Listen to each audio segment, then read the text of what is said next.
After 17 years of negotiations, the Philippine government and the Moro Islamic Liberation Front signed a peace deal on Thursday.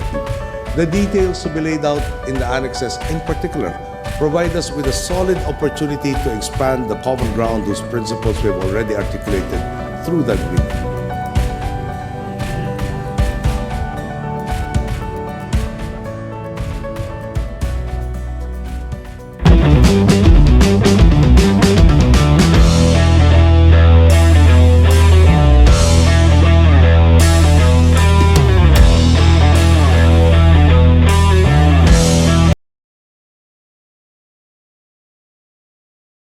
Good morning everyone. We're here to discuss sa inyo about how and what way the government declared a peace agreement with our Muslim country.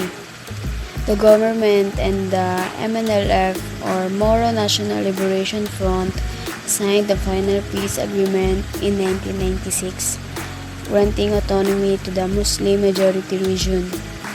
However, in 1984, the Moro Islamic Liberation Front split from the MNLF, and a half of the MILF does not agree on what the government's intention is.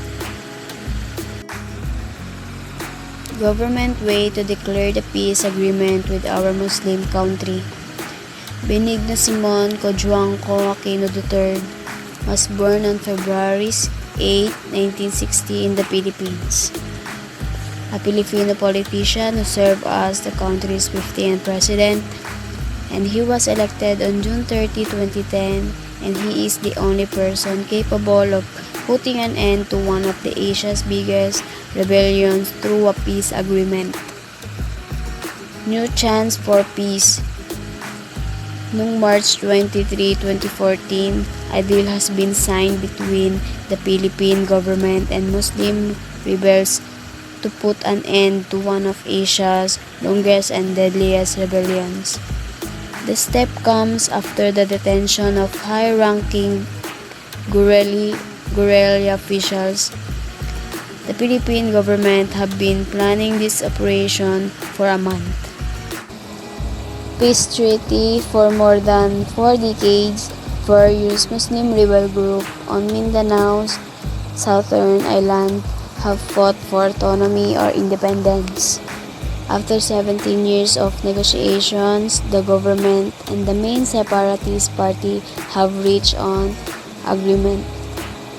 The MILF leaders are expected to assign a historic peace deal with Manila on March 27, 2014, putting an end to one of the Southeast Asia's longest and most brutal insurgencies. The BIFF o Bangsamoro Islamic Freedom Fighters have been removed from the talks so far, but they may still pose a danger to the island's peace prospects.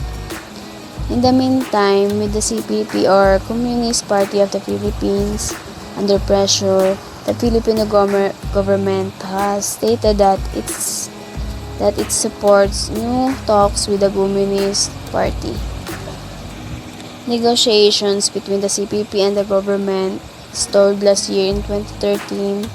Kasi Paul argues that recent events have created a new window of opportunity for peace and said continuation of the peace talks and the signing of an agreement are more likely following the arrest of the party leaders.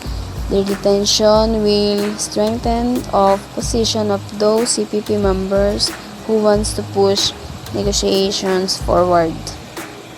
On March 27, 2014, the Comprehensive Agreement on Bangsamoro or CAG's final peace agreement signed between the government of the Philippines and the Moro Islamic Liberation Front at the Malacañang Palace in Manila.